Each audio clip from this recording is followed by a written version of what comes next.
নমস্কার, the power of astrology Sumanta ji Chowdhury আমার YouTube চ্যানেলে আপনাদের সবাইকে স্বাগত। আমি এখন আলোচনা করব বৃষ রাশি নিয়ে। জানুয়ারি মাসের 20 তারিখ থেকে 31 তারিখ এই 12টা দিন বৃষ রাশির জাতক জাতিকাদের 7টি ঘটনা ঘটবেই। এই 7টি ঘটনা কি কি তাই নিয়েই আমার আজকের আলোচনা। এই 7টি ঘটনা মানে 7টি দিক হতে পারে, 7টি প্রেক্ষাপট হতে পারে, দৃষ্টিভঙ্গি হতে পারে। তাই নিয়ে কিন্তু আজকের আমার এই আলোচনা, সার্বিক মতে আমার এই আলোচনা। আমি যদি খুব ভালো মতন লক্ষ্য করি, আমি বহুদিন আগে থেকে যেটা বলে আসছি এখন সেটাই কিন্তু লক্ষ্য করা যাচ্ছে। তা হচ্ছে এই যে শুক্রাদিত্য রাজযোগ সৃষ্টি হয়েছে একদিন হলো, সেখানে কিন্তু এই 20 তারিখের পর থেকে যদি আমি ক্যালকুলেশনটা লক্ষ্য করি তাহলে মঙ্গলেরও ট্রানজিট হয়ে যাচ্ছে, সেটাও আমি কয়েকশো বার বলেছি, বুধেরও ট্রানজিট হয়ে যাচ্ছে। ইম্পর্টেন্ট ফ্যাক্টর হচ্ছে বৃষ রাশি সাপেক্ষে যদি দেখা যায় 1 2 3 4 5 6 7 8 9 1 2 3 4 5 6 7 8 9 9 নাম্বার ঘরে কিন্তু রাজযোগটা সৃষ্টি হচ্ছে এবং 9 নাম্বার ঘরে কিন্তু মঙ্গল এবং বুধের অবস্থান সৃষ্টি হচ্ছে। তাহলে বৃষ রাশি সাপেক্ষে যদি দেখা যায় 9 নাম্বার ঘর মানে কিন্তু সংযোগের জায়গা। তাহলে প্রথমে যদি আমি লক্ষ্য করি সংযোগ, সো কল্ড সাধারণ মানুষ যাকে লাক ফ্যাক্টর বলে, ললাট লিখন বলে, কপাল লিখন বলে, ভাগ্য বলে, তাহলে এই সংযোগের জায়গা, অপরচুনিটির জায়গা কিন্তু মারাত্মকভাবে ইনক্রিজ হচ্ছে। প্রচুর অপরচুনিটি আমার জীবনে আসতে শুরু করবে, সেটাও কিন্তু আমি লক্ষ্য করতে পারছি। এই যে অপরচুনিটি গুলো আসবে সেগুলোকে কি আমি সঠিক মতন হ্যান্ডেল করতে পারবো? তার কারণ কি? তার কারণ হচ্ছে মঙ্গল এবং বুধের অবস্থান ইলিউশন, আবেগ, ইমোশনের জায়গাটাকে ইনক্রিজ করে। তাহলে ইম্পর্টেন্ট ফ্যাক্টর যেটা লক্ষ্য করা যাচ্ছে যে আমার কাছে যে অপরচুনিটি গুলো আসবে সেই অপরচুনিটি গুলো যদি আমি ইলিউশন, আবেগ, ইমোশন প্রত্যেকটা মানুষের আছে, থাকবে। আমরা তো জীবিত মানুষ, মৃত মানুষ নয়। কিন্তু যখন সেটা অতি মাত্রায় চলে যায়, অতিরঞ্জিত হয়ে যায়, যদি ইলিউশন, আবেগ, ইমোশন দ্বারা আমি কোনো সিদ্ধান্ত গ্রহণ করতে শুরু করি, আইডেন্টিফাই করতে শুরু করি, তখন সঠিক মতন করা যায় না। তাহলে সেক্ষেত্রে কিন্তু আমার এই ইমোশনকে যদি আমি কন্ট্রোলের মধ্যে রাখতে পারি তাহলে এই 12টা দিন কিন্তু অনেক কিছু দেবে বৃষ রাশির জাতক জাতিকাদের। তার কারণ সংযোগ বড় মারাত্মক জিনিস, এটাকে অস্বীকার করে কোনো লাভ নেই। এই ভাগ্য, লড়ার লিখন, কপাল, এগুলো তো মানুষকে বোঝাবার জন্য এইগুলোকে ব্যবহার করা হয়।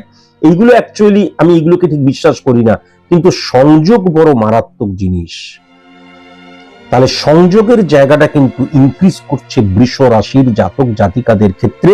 সেটাকে কাজে আমি তখনই লাগাতে পারবো, যদিও আমি এটা সার্বিক মতেই আলোচনা করছি, তবুও বলছি আমি তখনই কিন্তু কাজে লাগাতে পারবো যখন আমি নিজেকে কন্ট্রোলের মধ্যে রাখতে পারবো। আমি যদি খুব ভালো মতন লক্ষ্য করি সেকেন্ড হাউসকে, তাহলে যে কথাটা এইখানে বললাম রাজযোগের সৃষ্টি হয়েছে, সেটা কিন্তু সেকেন্ড হাউসেও সৃষ্টি হয়েছে। সোর্স অফ ইনকামের জায়গা, অর্থ আসার জায়গা নানান দিক দিয়ে লক্ষ্য করা যাচ্ছে। কেননা বুধ এবং বৃহস্পতির একত্রীকরণকে নেগেটিভ বলা হয় না, অন্তর্দ্বন্দ্বের সৃষ্টি হয়। কেন? তার কারণ আমি তখন অপশনাল হয়ে যাই। মানুষ অপশনাল কখনো হয় যখন প্রচুর অপশন আমার হাতে থাকে। তাহলে সেই অপশন বৃদ্ধি হচ্ছে 9th হাউস উচ্চস্থ হয়ে যাওয়ার জন্য। তাহলে এক্ষেত্রে কিন্তু সেকেন্ড হাউসে বৃহস্পতি কিন্তু প্রচুর অর্থ দেয়, কিন্তু বুধের ঘর। তাই জন্য এই যে স্ক্যাটারলি মুভ করার জায়গা, আমার মাইন্ড হ্যাপাজার্ডলি আমি তখন কোনো সিদ্ধান্ত গ্রহণ করছি না, তো কেননা সেকেন্ড হাউস দ্বারা কিন্তু দৃষ্টিভঙ্গির জায়গাটাও বোঝা যায়। তাহলে আমি হ্যাপাজার্ডলি স্ক্যাটার্ডলি যদি আমার চলন না হয়, দৃষ্টিভঙ্গি না হয়, কেননা অন্তর্দ্বন্দ্ব সৃষ্টি হলে, অপরচুনিটি প্রচুর আসতে শুরু করলে, আমি অপশনাল হয়ে গেলে যেটা ডিটোরিয়েট করে যায় সেটা হচ্ছে সেলফ কনফিডেন্সের জায়গা। যখনই সেলফ কনফিডেন্সের জায়গাটা ডিটোরিয়েট করে যাচ্ছে তখন অন্যের দ্বারা প্রভাবিত হতে শুরু করি। এই যা যা কিছু বললাম এই নেগেটিভ ভাবে যদি আমার চলন হয় তাহলে আমার কাছে যে প্রচুর অপরচুনিটি আসবে, সোর্স অফ ইনকাম একাধিক হয়ে যাবার জায়গা, তাহলে সেটাকে আমি সঠিক মতন কন্ট্রোল করতে পারবো না। কিন্তু কাজেই অপশনাল হওয়া কোনো মতেই কিন্তু যাবে না। এখন 1 2 3 4 এখন খুব ইম্পর্টেন্ট ফ্যাক্টর যেটা হচ্ছে বৃষ রাশির জাতক জাতিকাদের ক্ষেত্রে জীবনের আনন্দের জায়গা, মাতৃ প্রভাবের জায়গা এবং ইম্পর্টেন্ট ফ্যাক্টর আমার সাংসারিক জীবনের জায়গা এবং যে সফলতাটা চাইছি তার জন্য নিজেকে উপযুক্ত করার জায়গা টেরিফিক ভাবে ইনক্রিজ করবে। তার কারণ 4th হাউসে কেতু বসে রয়েছে। কেতুকে কি বলা হয়? ছায়া প্ল্যানেট, ক্যালকুলেটিভ প্ল্যানেট। তার নিজস্ব কোনো পাওয়ার নেই। পাওয়ারফুল কোন গ্রহের আন্ডারে বসে থাকলে সে পাওয়ারফুল হয়ে যায়। তাহলে কেতু রবির ঘরে বসে আছে। সেই রবি কিন্তু কি? সেই রবি কিন্তু শুক্রাদিত্য রাজযোগের আন্ডারে এবং রবি দ্বারাই কিন্তু শুক্রাদিত্য যোগ সৃষ্টি হয়েছে। ইম্পর্টেন্ট এখানে একটা ফ্যাক্টর আছে যে রবি যেখানে শুক্রাদিত্য যোগ সৃষ্টি করছে সেখানে মঙ্গল এসছে। রবি মানে যদি আগ্নেয়গিরি হয় তাহলে মঙ্গল মানে কিন্তু আগুনের গোলা।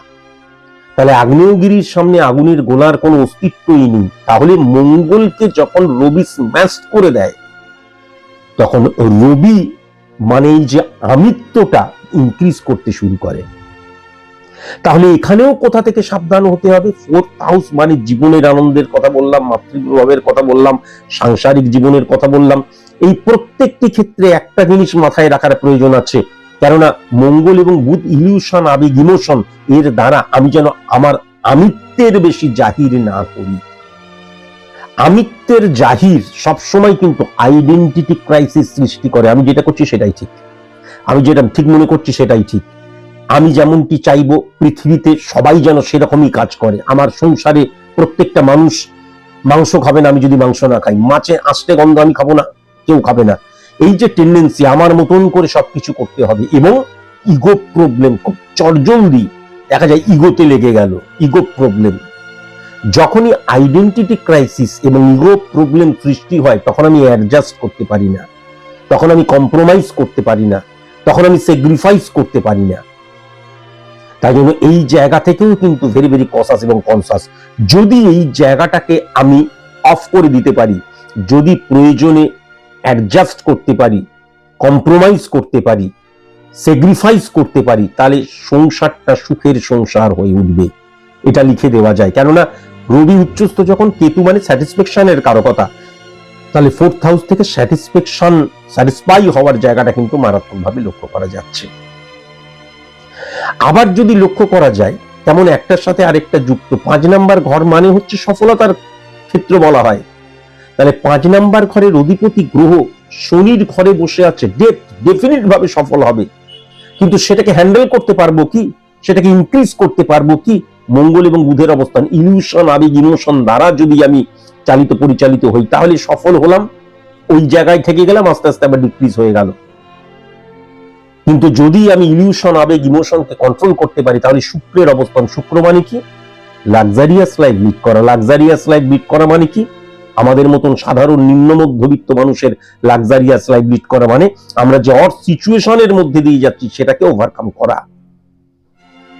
তাহলে সেই জায়গাটা তো লক্ষ্য করা যাচ্ছে, ডেফিনিট ভাবে লক্ষ্য করা যাচ্ছে যে বৃষ রাশির জাতক জাতিকারা, বিশেষ করে যারা অড সিচুয়েশনের মধ্যে দিয়ে যাচ্ছে দুটি ক্ষেত্রে, ফার্স্ট ফিনান্সিয়াল দিক দিয়ে, দ্বিতীয়ত সম্পর্কের দিক দিয়ে, তারা কিন্তু ওভারকাম করতে পারবে। তখন পারবে যখন আমার মধ্যে ইলিউশন, আবেগ, ইমোশনের জায়গাটা অতিরঞ্জিত হবে না, অতিমাত্রায় থাকবে না, তখন কিন্তু পারবে। আবার যদি খুব ভালো মতন লক্ষ্য করা যায় সার্ভিসের জায়গাটা অত্যন্ত বলবান হয়ে যাচ্ছে। 1-6-10 কানেকশন যদি লক্ষ্য করা যায় তাহলে শুক্র, মঙ্গল এবং 10 কানেকশনের জায়গায়, 10 কানেকশনের জায়গাটা ইম্পর্টেন্ট হয়ে যাচ্ছে। কেন?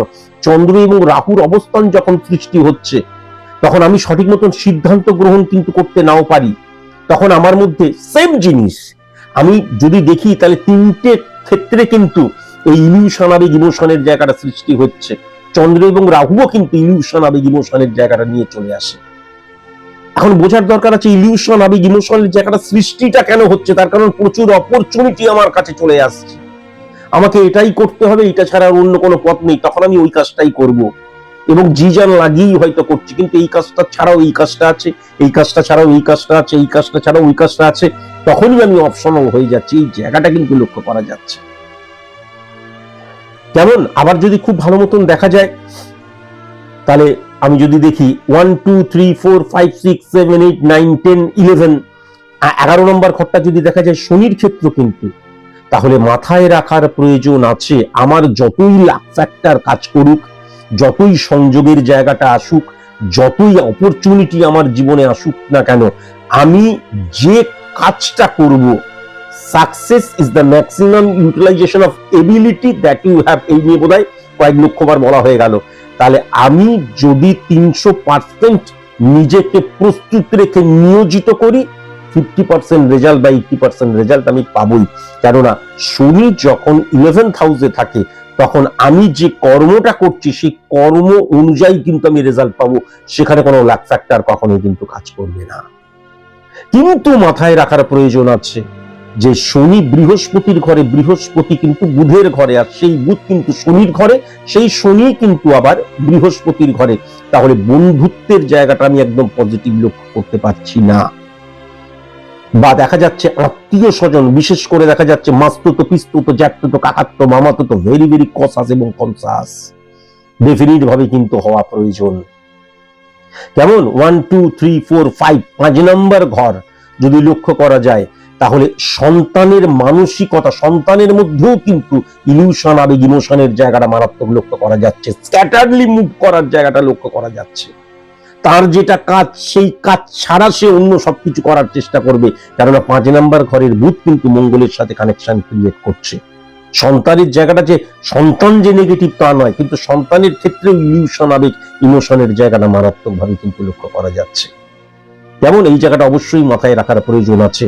আবার সবচেয়ে ইম্পর্টেন্ট ফ্যাক্টর যেটা দেখা যাচ্ছে, আমি যদি 10 নম্বর ঘরটা দেখি, তাহলে চন্দ্র এবং রাহুর অবস্থান, তাহলে চন্দ্র এবং রাহুর অবস্থান যখন সৃষ্টি হচ্ছে, 10th হাউস মানে কি বলেছি, ক্ষেত্রের জায়গা। 1 6 10 কানেকশন সার্ভিস ক্ষেত্র, 1 7 10 কানেকশন বিজনেস ক্ষেত্র, 1 5 10 কানেকশন সফলতার ক্ষেত্র, 1 9 10 কানেকশন আমার উচ্চশিক্ষার ক্ষেত্র, সংযোগের ক্ষেত্র, হ্যাঁ পিতার জায়গা। তার মানে 10 নম্বর ঘরটা হচ্ছে ক্ষেত্রের জায়গা, কর্মক্ষেত্রের জায়গা নয়। সেই জায়গাটাতেও কিন্তু ইলিউশন আবেগ ইমোশনের জায়গাটা মারাত্মক ইনক্রিজ করেছে। তাহলে ভেরি ভেরি কসাস এবং কনসাস কিন্তু বৃষ রাশির হতেই হবে, যেটা হচ্ছে ইলিউশন আবেগ ইমোশনের জায়গাটাকে কন্ট্রোল করার প্রয়োজন। তবে 10 নম্বর ঘর দ্বারাও কিন্তু এটা বোঝা যাচ্ছে আমার জীবনে প্রচুর অপরচুনিটিও কিন্তু আসতে পারে, প্রচুর অপরচুনিটি কিন্তু আসতে পারে। এই জাস্ট আমি একটা চেম্বার করলাম, সেখানেও কিন্তু আমি দেখলাম এই বৃষ রাশির একজন জাতিকার ক্ষেত্রে তার সন্তান আছে, তার স্বামী আছে, সুখের জীবন যাপন, সেই ফেসবুক হোয়াটসঅ্যাপ হ্যানত্যান এরকম সোশ্যাল মিডিয়ায় কেউ তাকে প্রেমের প্রস্তাব দিয়েছে। তাহলে কি বলছে, এই অপশনাল হয়ে যাচ্ছে। আমার বর তো আছে, আরেকজনের সাথে, বর যখন কাজে বেরিয়ে যাচ্ছি ঘরের মধ্যে প্রেম করি, সেও আমাকে দেখতে পাচ্ছে না, আমিও তাকে দেখতে পাচ্ছি না। সোশ্যাল মিডিয়ার এটাই তো আনন্দ, আমি ফিল্টার করে ফটো যেটা দিচ্ছি সেটাই দেখছে। তাহলে কি হয়ে যাচ্ছে, আমি সামনাসামনি তো যাচ্ছি না, আমি অপবিত্রিত হয়ে যাচ্ছি না, মেন্টালি আমি আমার সেক্সুয়াল স্যাটিসফাই করছি তার সাথে রগরগে কথা বলে। আমি এর বেশি আর কিছু বলতে পারছি না, আমার চেম্বারেই এসেছিল। তাহলে এই ক্ষেত্রে কি হয়ে যাচ্ছে, এরকম অপশন দেখা যাচ্ছে আরো 3 জন, তোমাকে দারুণ দেখতে, আই লাভ ইউ। এটা কিন্তু জাস্ট এক্সাম্পল স্বরূপ আমি বলছি। এই যে প্রত্যেকটা ক্ষেত্রে অপশনাল হয়ে যাওয়া, প্রচুর অপরচুনিটির জায়গাটা লক্ষ্য করা যাচ্ছে। এরকম অনেক ঘটনা আছে, এইগুলো বলে আমি এখন আর সময় নষ্ট করতে চাই না। তাহলে এই জায়গায় তখন কি হবে, ইলিউশন আবেগ ইমোশন দ্বারা সেই জায়গায় যদি অনেকেই তো জড়িয়ে পড়ে, সেটা তো দেখা গেছে যে বিবাহ করেছে, বিবাহের পর তারপরে দেখা যাচ্ছে 1 মাসও যায়নি, কর্মসূত্রে বাইরে গেছে। একটি ছেলে আমার চেম্বারেই এসেছিল, কর্মসূত্রে বাইরে গিয়ে ওই একসাথে 7-10 দিন ছিল, তারই আমাদের অফিসের একটি মেয়ে অন্য ব্রাঞ্চের, তার সাথে এমন হলো তার বিবাহের 1 মাসও হয়নি, সেই জায়গায় অন্য আরেকটি মেয়ের প্রবেশ হয়ে গেল, তৃতীয় মানবীর জন্য দেখা গেল সেই বিবাহিত জীবন স্ম্যাশ হয়ে গেল। তাহলে ইলিউশন, আবেগ, ইমোশন কিন্তু বড় মারাত্মক জায়গা। আমি বোঝাবার চেষ্টা করছি। আর ভেরি ভেরি কসাস এবং কনসাস হতে হবে কি, আমার একগুঁয়েমিটাকে কিন্তু ত্যাগ করতে হবে। আমি যেটা ঠিক মনে করছি সেটাই ঠিক, সেটাকেও কিন্তু অফ করতে হবে। কেননা 12 নম্বর ঘরের অধিপতি গ্রহ মঙ্গলও কিন্তু 10th হাউসে, এই 9th হাউসে রয়েছে। তাহলে ভেরি ভেরি কসাস এবং কনসাস অবশ্যই হওয়া প্রয়োজন। যে আর তাছাড়া আমি প্রেমজ জীবনের ক্ষেত্রেও খুব একটা পজিটিভ লক্ষ্য করতে পারছি না। একটু আগেই যেটা বললাম, সেক্সুয়াল চাহিদা চরিতার্থ করার জন্যই যেন প্রেম করছি। প্রেমের মধ্যে ত্যাগ নেই, বিশ্বাস নেই, অনুপ্রেরণা নেই, এটাও কিন্তু আমি লক্ষ্য করতে পারছি। প্রেমজ সম্পর্কের জায়গাটাও আমি খুব একটা পজিটিভ লক্ষ্য করতে পারছি না। বিশেষ করে বৃষ রাশির জাতিকারা কিন্তু ভেরি ভেরি কসাস এবং কনসাস। তোমরা যার সাথে প্রেম করছো, প্রেমজ সম্পর্কে যুক্ত হয়ে রয়েছো, কেবলমাত্র সেক্সুয়াল স্যাটিসফ্যাকশনের জন্য তারা তোমাদেরকে ইউজ করছে না তো, এটাও কিন্তু মাথায় রাখার প্রয়োজন আছে। আজকের মতন এইটুকুই, নমস্কার।